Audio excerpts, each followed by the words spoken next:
When I wake, it's a mystery. Every time I open my mouth. What's cracking, everybody? You're back with Mr. Berger. Tonight we're going to be taking a look at this Three Musketeers Barbarian Hut bridge spam-esque kind of deck. So it's kind of like a Three Musketeers deck with the Barb Hut with like a little element, a little hint of bridge spam. So this was one of those decks that was discussed and covered on CWA, and you definitely want to go check out his video if you haven't already and you want to get some more pro tips on it. But I'll break down this deck based on some tips that I picked up through playing it. I'll be showing some replays as usual in the background of my own personal matches that I did playing this deck in a classic challenge. So again, check it out over there for sure if you really like this deck. But without going into that too much, let's go ahead and start talking about my tips here. So I do like this deck a lot. I like it partially because it doesn't include a pump. Most Three Musketeer decks include pumps traditionally, and most of them have a very heavy element of spell bait, kind of like, heavy spell bait, like, rocket or lightning, or even medium spell bait like fireball or poison, things that are going to be taken out the 2 or 3, if possible, musketeers, getting you a lot of positive value from that, or at least equal value, shutting some of them down. And because of that, you're generally going to have minion hordes and elixir pumps and just a lot of things that are susceptible to those spells other than the Three Musketeers, so that your opponent would be wasting those spells on said alternatives, allowing free range of your Three Musketeers to just dominate. But either way, this doesn't have as much of it, but it does have some in there. And I like that fact because I don't like relying too much on the full element of spellbait. I like, that's just like one extra thing for me to keep in mind. And don't get me wrong, it's not too difficult, it's not like it's too hard, and there still is a little bit of that, but it's just, again, it's just another thing for you to keep in mind and have to take full advantage of. So I guess what I'm getting at here is that this deck is a little bit more like beginner friendly compared to other alternative Three Musketeers decks, because it doesn't have that element too much to it. The Three Musketeers are kind of just used as a later game card. You can use them as soon as you've seen your opponent use their heavy or their medium spell, but you can also hang on to them until double elixir time and just split them further up from the king tower, or even place them in the pocket if you've got that opportunity. But anyway, because it doesn't play a pump, you don't have to worry about that as much, and you just kind of focus more on the battle itself and not focusing your attention on getting those pumps down and always trying to get that value from that pump and getting the timing of the pump and the placement of the pump perfectly and everything. And not only that, but the elixir pump, by the time you've seen this video, has been nerfed, most likely. So it's definitely not as good because it doesn't start in your opening hand anymore. That'll never happen again unless they change that again. So it got nerfed, so it's not necessarily in the best spot. So because of that, it's kind of good that you're running this deck that doesn't have it. So again, it's not as spellbait heavy as most, not as spellbait heavy as most Three Musketeers decks, but there is a small element of spellbait still with the flying machine. You got the flying machine, you got the Barbarian Hut, you got the Three Musketeers, and I guess you could even say you've got like the battle ram or the bats, which are very rare, but occasionally your opponent might use like maybe their light spell, like their log or their zap or something like that on them, which when paired with their fireball is enough to take out your musketeers. So if you can cause them to use their light spell on one of your lighter units, that can definitely be a good thing, allowing for free range of your musketeers. Alright, so again, still try to take advantage of them using their spells even though you're not focusing on that as much. Like if they do use their fireball or their poison or whatever, try to use your musketeers there as your next card. Maybe use it further up so that they won't be able to cycle back to it as quickly and won't be able to get value by hitting your tower and hitting your musketeers as well. So what I'm trying to get at is, although it doesn't focus around that as much, still keep that in mind and take advantage of when they use their spells if they are running just one spell that counters those musketeers as well. Alright, now again, there is that small element of spell bait, but there's also a small element of bridge spam, as I mentioned at the beginning of the video here. So it's mostly basically just because of the battle ram and the bandit. There's not too much else in there.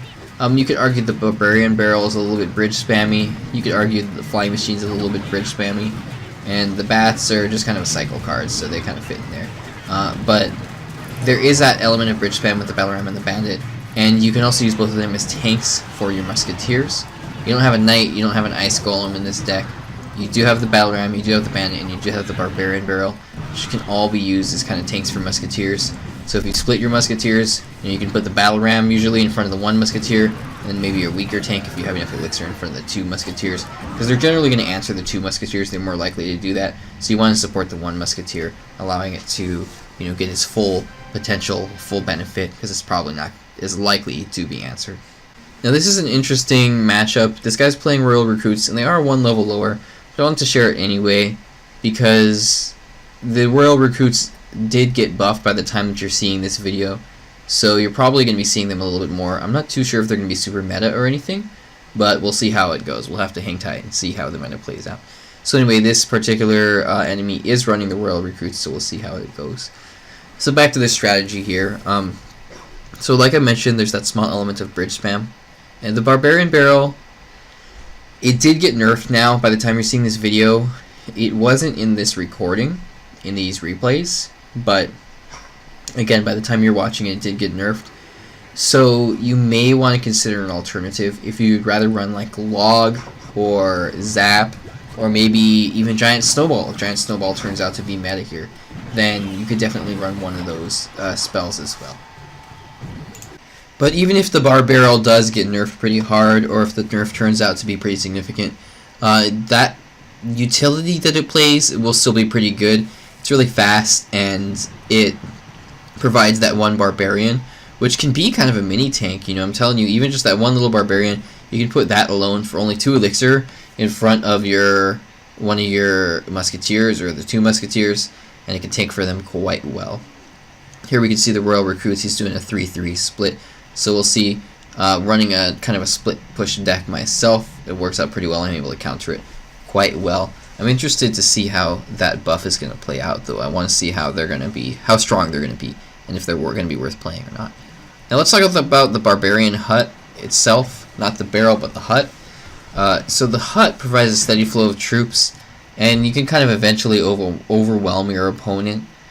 And since it's not a cycle deck, you generally can't cycle between all your cards and then cycle back to another Barbarian Hut and, you know, get a whole ton of Barbarians and a huge beatdown push going with just a bunch of swarmy units. That's not really the role of the Barbarian Hut in this deck. You generally are only going to have 1, maybe 2 up for a short time while the 1 has a little bit of health left, but usually you're only going to have 1 up, and it just kind of provides a steady flow of units that provide pressure on your opponent, and they can also kind of tank for your Musketeers if you've got the 3 Musketeers split pushing. And occasionally your opponent will actually use their heavy spell or their medium spell on the Barbarians themselves, and if not the Barbarians themselves, then maybe just the Barbarian Hut. And if they do that, that gives you free range again for placing down your Musketeers, which is huge, especially with this deck that doesn't have as much built-in spell bait naturally. If you can manage to get them to use one of their spells on something like that, then you want to for sure take advantage of that. So that's kind of the general role of the Barbarian Hut and what it does in this deck, because it's a pretty off-meta card at this current point. Alright guys, this matchup is against the classic bait, I believe it is. We'll find out. No, that's not quite the classic bait. It actually is a Dark Goblin bait, but it's very similar to the classic log bait. It's got a lot of the same cards in there. You know, the Goblin Gang, the Goblin Barrel, the Log, the Rocket, all that good stuff. Alright, now back to the strategies that we have for this deck. Now one thing that you'll notice is that you do have 2 cards in this deck that are air cards, which is atypical of a 3 Musketeers deck. You generally have a lot of ground units in the 3 Musketeers deck. You don't have too many air units. Occasionally you'll have 1 or 2. Now, in this case, it's not like an air-focused deck. It's not a huge like selling point of the deck. It just so happens that that's the case. The bats play that role of being a cycle card. Could probably be replaced with like the skeletons, or, you know, goblins or spear goblins or something like that. They're not really a huge zap bait card, and so they kind of play just that cheap card role, you know, something that you can use on defense that doesn't cost too much. Because you don't have too many cheap cards. Other than that, you only have the Barbarian Barrel, and then you have the Bandit, which does cost 3, so that's a little bit pricier. Now, the Fly Machine, on the other hand, that gives you again an element of spell bait. It's one of the few cards in this deck that does. And it also is, it's air, but again, that's not really the concept of why we have it in there. It's just a really powerful, reliable range support card. It's pretty underrated. I wish they would buff it a little bit. I think it's worthy of a little bit of a buff because it's not seeing too much usage. You used to see a lot in like golem decks and things like that. So it's not very typical of a bridge spam deck, but it does have an element of bridge spam because it can kind of, you know, support those things from afar, support your, you know, aggressive units, which that being your Bandit and your Battle Ram in this deck, from afar, and play a similar role to the Musketeers. Just be, you know, reliable range support card that does a good chunk of damage on each swing. Not only that, but you know, it just lives a long time because it flies and it's got such long range, and it can fly above the river and live up there and all that good stuff. So that's what you do with the flying machine in this deck, and those are the kind of reasons you have those two air cards. Again, not necessarily that they're air cards, but they just kind of play particular roles in this deck. Now, if they're always using their spells, you may want to split your Musketeers further up. If they're always, you know, using their fireball or their poison or whatever every single time on your Musketeers, maybe split them a little bit above the King Tower rather than all the way behind the King Tower. And again, don't forget the 3 Musketeers in the pocket. If you get the opportunity, you got 1 tower down and you want to take out their 2nd tower, you can always 3 Musketeers in the pocket, and it does an absolute excellent job of being able to chip away at the tower and finish it off there. If you time it perfectly and they don't respond to it right away, then it just does an insane amount of damage to the tower, and it can absolutely decimate it in just a few seconds. Now, it is 9 elixir, and so they do have the option to answer it pretty quickly and, you know, get a huge positive elixir trade because they don't have to spend too much on it to take out all 3 Musketeers right next to each other. But if they don't answer it in time, it can be huge value because it gets a huge chunk of damage off of that tower. And you can see here that I was able to save the match and take that tower out at the last second there. And I'm kind of just playing aggressively at the left here. I got the Barbarian Hut going at the left, providing pressure, and I'm going to continue to put pressure on. And I got the 3 Musketeers in the pocket there, and they were able to get enough chip damage off into the tower that I can kind of just get it down to fireball range. I think it needs a little bit more health off of it before I can fireball it to death. But the 3 Musketeers in the pocket did the job there. So I kind of just play heavy defense here for a little bit, and then my Bandit does a good job of getting up to connecting to the tower and finishing up the match there. Alright guys, if you're going to replace any cards in here, again, for the bats, probably just the cycle card. You can get another spell for the fireball. For the bridge spam cards, the Bandit and the Bandit and the Battle Ram, just more aggressive bridge spammy cards. For the Barbarian Barrel, you're going to want to replace that probably with a log or a zap. If Snowball becomes meta, you could put that in there too. You don't want to swap the 3 Muskies out for anything because that changes the kind of archetype.